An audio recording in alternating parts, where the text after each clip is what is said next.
Welcome to the latest episode of FoodTech Stories. I'm your host, FoodTech marketing expert Megan Thomas. FoodTech Stories features the leaders pioneering new approaches to technology, collaboration, and storytelling in the food tech and ag tech space. Food and agricultural changing, and fresh ideas and leadership are needed to sustainably feed the growing global population.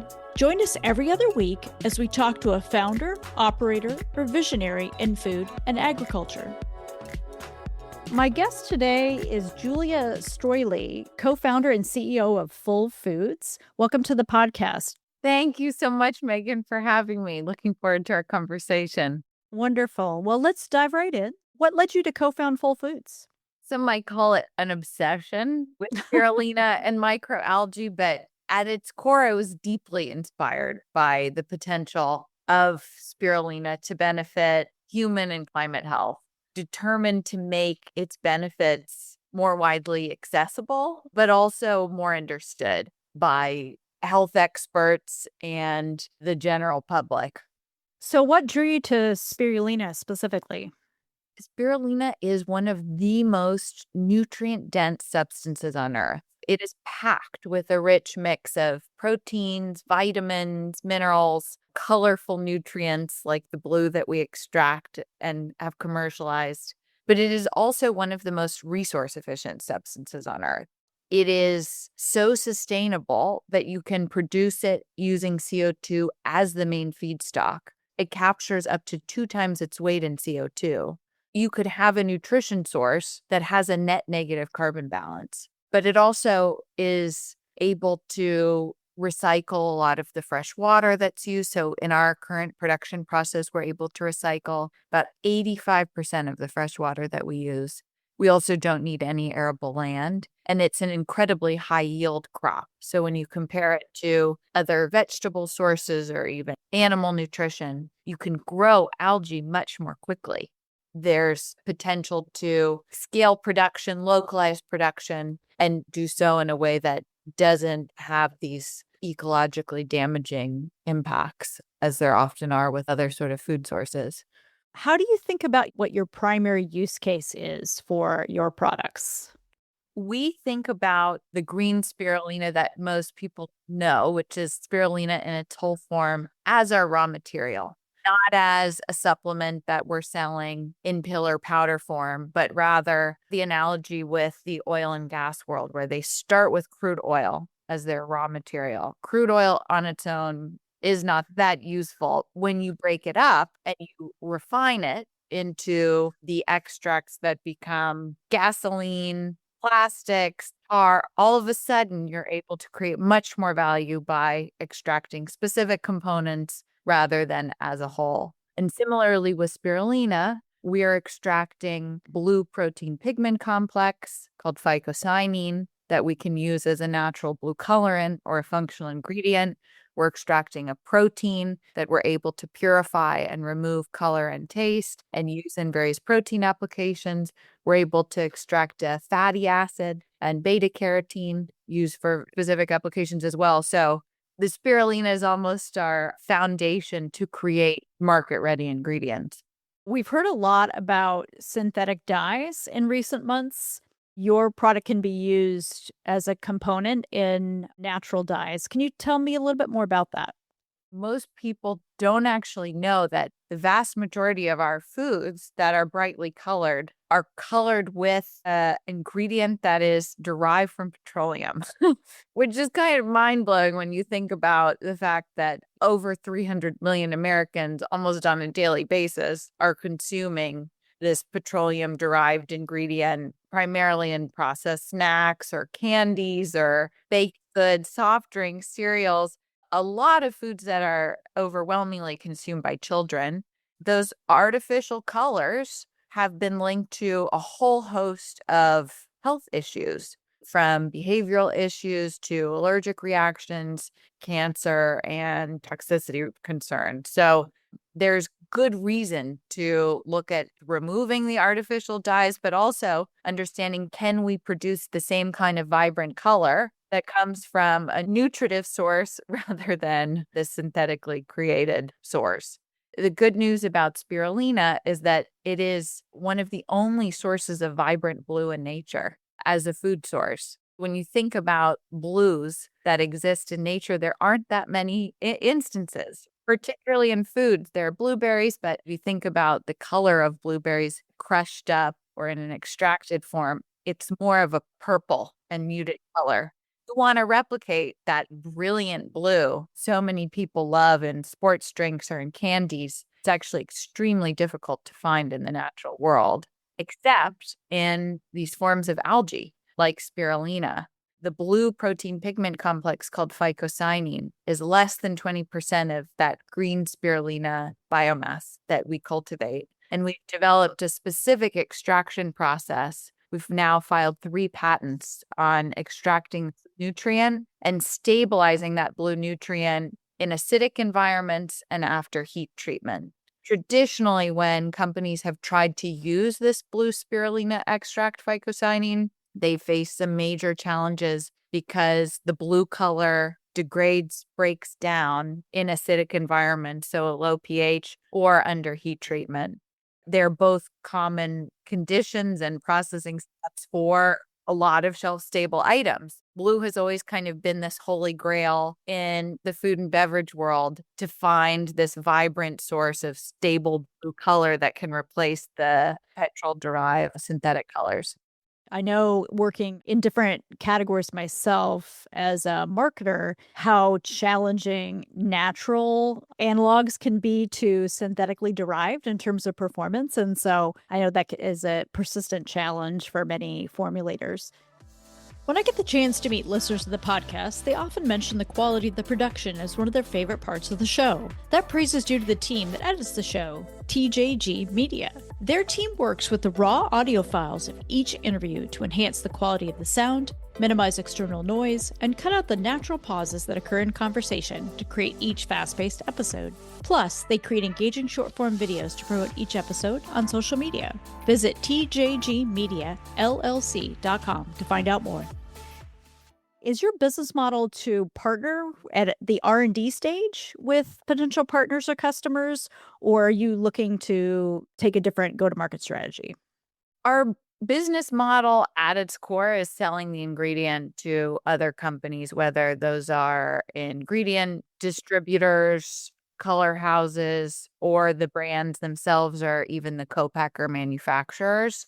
However, our R&D team ends up doing a lot of applications work for customers, which allows us to develop a lot of in-house expertise on how the ingredient performs in different applications across a range of acidities and processing steps. And is there a fat component, the Brix high, etc. So most of our team to date is still comprised of food scientists who sit in our lab in the Netherlands.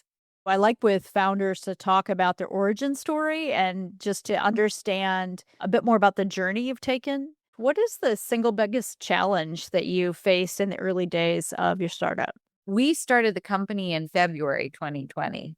We had come out of business school. Sarah, Christina, and I all met while we were completing our MBAs at INSEAD. We had turned down our corporate jobs with the confidence that came from winning the school's venture competition right at the end of 2019, with our business plan to create what is now Full Foods.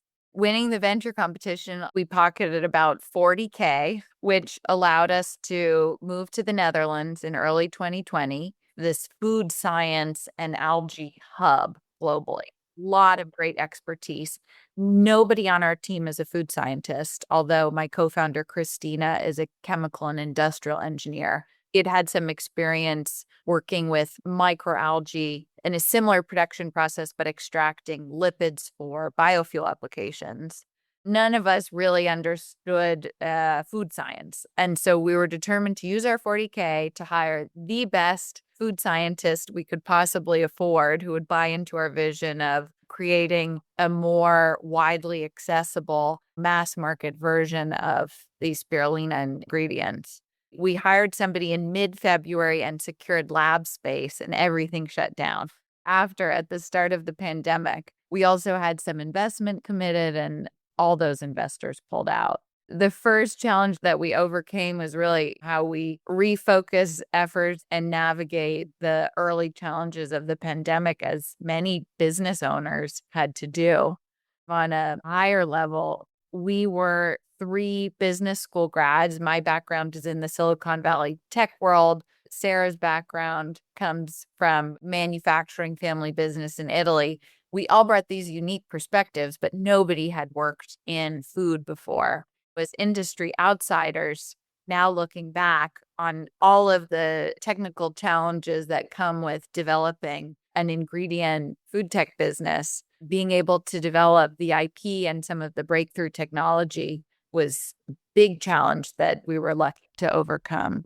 And what did you lean into to overcome those challenges? We leaned into really understanding the applications that are necessary to use spirulina in more mainstream applications.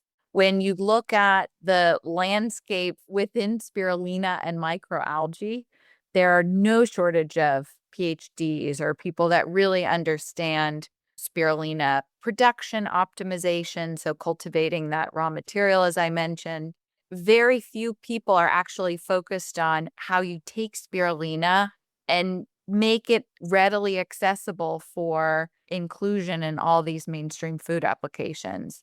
That was always our focus as fresh students of business, is how do we really make this commercially viable? Do you recall a moment in time where you realized that you were on to something, that it just might work? When we first extracted the blue ingredient and were able to make a drink that became bright blue, we saw the brand and marketing potential of how viral a blue product could be.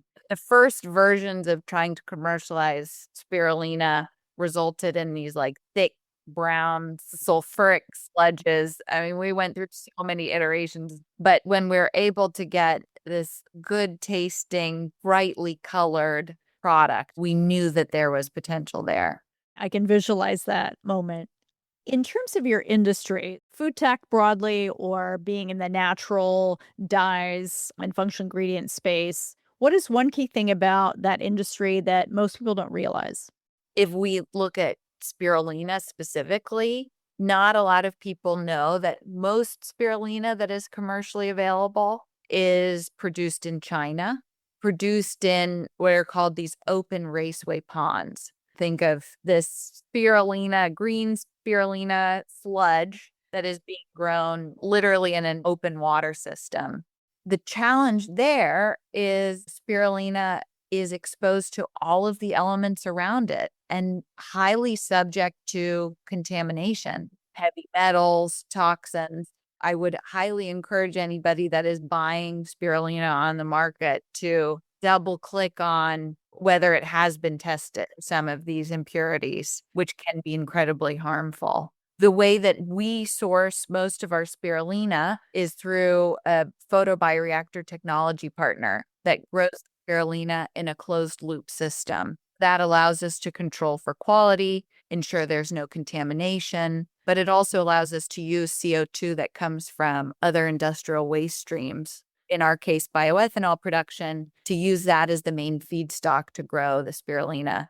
I mentioned in the beginning, spirulina is a carbon sink in the sense that it's really good at sucking up CO2 and converting it into this rich source of nutrients and oxygen. Supercharged tree. Yeah, exactly. So, sustainability is another topic that the definition application of it seem to be changing right now. How big is the sustainability component of what you're doing to the work you're doing with partners, potential customers, and even investors? We intentionally designed our business model to have sustainability at the core of the model. The more spirulina we produce, the more we scale up, the more CO2 we're going to need to fuel our production. It was really important to us that we bake in this triple bottom line to the business model itself. The more algae we sell, the more artificial dye we're replacing, which has a health impact, or other sources of nutrition. Replacing animal protein can have some health impacts, but also environmental impacts as a much less resource intensive protein source, not needing arable land, very limited fresh water, and then being carbon capture mechanism rather than carbon emitting mechanism. Yeah, and I think it's wise to do that right out of the gate to actually bake that into your strategy. We talked a bit about the natural dye component. You did mention that you were focusing on being a functional ingredient as well. Can you go a little deeper into just what type of functionality and what the applications might be for your product? For the blue extract specifically with phycocyanine, there is already a market in nutraceuticals for phycocyanine, which is an antioxidant. There have been numerous studies that link phycocyanine to anti-inflammatory properties, even antiviral properties, as well as aiding in performance, increasing oxygen in the blood, as well as supporting detox liver kidney function.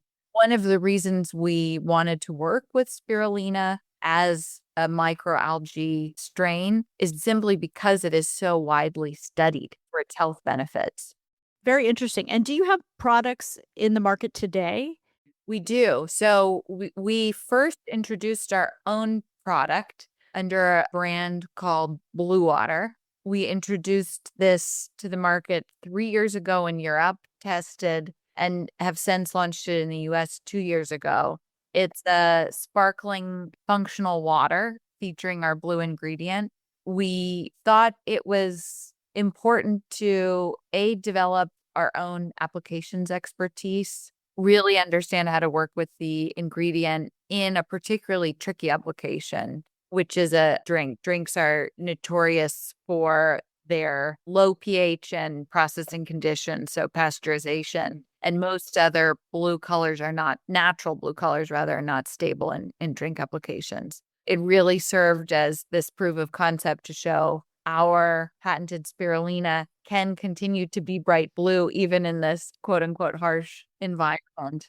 It's still on the market today, Blue Water, mostly focused on the US. You can buy it on our website and on Amazon. We're also in some natural grocers as well as office locations. So we've seen a really good use or time of day to consume it as that sort of mid-afternoon when you want a hydration and a bit of a boost.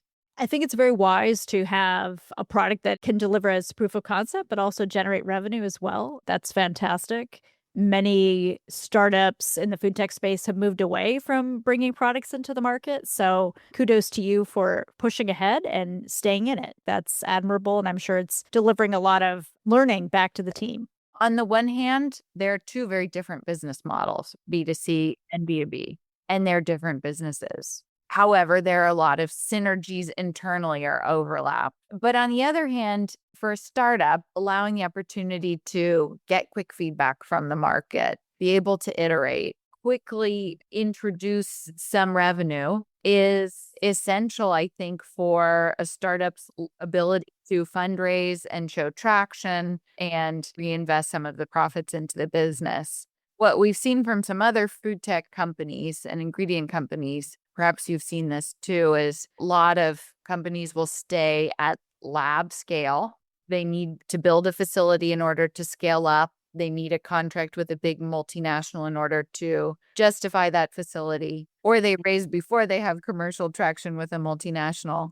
But they enter this quote unquote valley of death where there's no shorter term revenue that is available because these deals with multinationals can often take years. Without any revenue or way to support itself, startups can be in, let's say, an existential threat. That was another benefit for us of having this shorter term way of generating revenue, but also of scaling our ingredient production. We've done through contract manufacturers, also another key element to our business model. We don't rely on building our own factory. We don't have any CapEx costs as of yet, at least that are required. Of course, we can invest in CapEx if we want to optimize, but that is not necessary for us to scale up the production of our ingredient. Certainly, the path to market on the B2B side can be quite lengthy and quite resource intensive as well. I've spoken to many companies, leaders of many startup companies who found it very challenging just to provide the material needed for testing in an R&D setting for some of the larger strategics that they choose to partner with. Have you learned anything from your retail partners or your customers about the product, what they love about it, how they're using it? What can you tell us? From the ingredient, we've seen that there are a lot of applications within confectionery. That's one of the biggest current, let's say, users of blue dye, number one, the artificial dye, when we think of brightly colored candies. And indeed, the process to create a lot of these candies aligns well with the functional properties of our ingredient. It can withstand a lot of the heat treatments or acidic environments. As we know from our own product, it works in many beverage applications, but we've also seen that there are some other applications that we hadn't even thought of where the blue is a good fit, like pills, for example. So pharma coatings. If you think of blue medications, a lot of the most commonly consumed medications will often have a blue coating.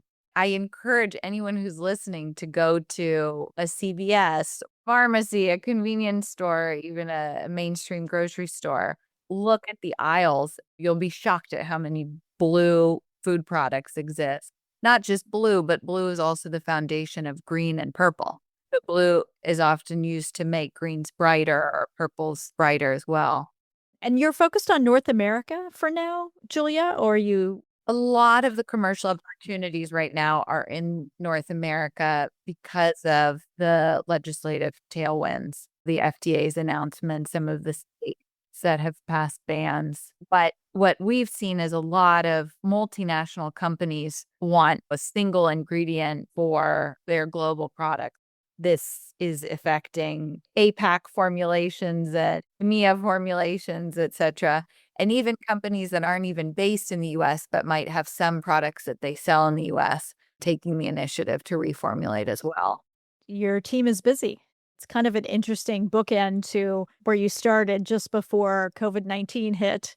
There's another major inflection point. It's a tailwind versus a headwind. So, kind of an interesting path you've taken. One thing for sure is algae nutrition and specifically spirulina. It's not a matter if, but when, even for the protein and the other nutrients that we extract. When is that inflection really going to take place? And now we're seeing it with the natural colors, but protein will be on the horizon. So, you've spoken about some of the opportunities you're looking to address. Any other macro opportunity you see that your company may be leveraging or the larger sector may be leveraging? There is going to be increasing awareness and focus on supply chain risk. Not only do you have climate-related supply chain risk, how are extreme weather events or a warming planet going to impact other crop yields and access to that? We've already seen that, right, with fluctuations in egg prices and cocoa prices. There's also going to be a real emphasis on what are those nutrition sources that can be highly localized and will be able to produce consistently regardless of what is going on from a weather perspective, that are maybe not as fragile and don't succumb to the ill effects of drought or disease, hurricane impacts, floods. That is one benefit of spirulina is you can grow it in these closed loop bioreactors. You can localize production quite easily. It is not resource intensive. You don't have to worry about all of the damaging ecological effects. You can grow it in urban areas. You can grow it in desert. So it truly is this future-proof source of nutrition. And really supplementary to what's available now. You can bring in new opportunities. So often I feel, and we've seen this with cultivated meat, that existing legacy industries are cast, the new innovations are cast in opposition to them versus seeing them as a supplemental or growing opportunity. So that sounds similar for what you're doing with Full Foods. To feed the planet's growing demand for food and protein, we're going to have to look for more resource efficient sources of nutrition, period. When you look to the future, Julia, what are you most excited about? I'm most excited about the board that we're building. So we started the early days of a global spirulina institute to educate people on spirulina's benefits. We're now bringing in an advisory board across nutrition, food science, well-being, culture, lifestyle to help build public awareness about all the possible benefits of spirulina in our diets. This awareness piece is still key and a big focus of ours. I think we'll have a great tailwind again from all of these big food companies introducing spirulina as a natural colorant. That is just the tip of the iceberg in terms of the potential benefits of spirulina in our diet. There's a lot of opportunity to educate people on that potential, on those benefits. Your company is spearheading that effort in Yes. bringing that group together? Wow, that's a major undertaking. Good. I think that's very proactive to be out and doing that. Too often, education to the general public is thought of much too late in the process. And so I'm glad to hear that you're really investing in the early stages to bring people together to talk about it and to build overall awareness. I think that's a great demonstration of your commitment to education around your technology. Part of it was starting work with Oberon Sinclair, who famously made kale famous, brought it from this niche garnish in salad bars to the center of the menu in the hottest restaurants. And now it is a staple vegetable on menus and in our diets, at least in the US. So being able to replicate that kind of mass awareness and hype around spirulina is the goal of this institute. I've enjoyed our conversation, learning more about the work of your firm. If people want to get more information about Full Foods, where should they go? They should go to our website, fullfoods.com. You can also find us on LinkedIn or on social media. We're on Instagram, TikTok, and as I mentioned, our drinks are sold on Amazon. Great. Well, thank you so much, Julia. I've enjoyed our talk. Thank you so much. I've enjoyed it as well. Thanks for joining us today on the latest episode of FoodTech Stories. Be sure and subscribe to our podcast on your favorite podcast platform and keep an eye out for our bi-weekly episodes. I'm your host, Megan Thomas, founder of Ladris 17. FoodTech Stories is edited by TJG Media.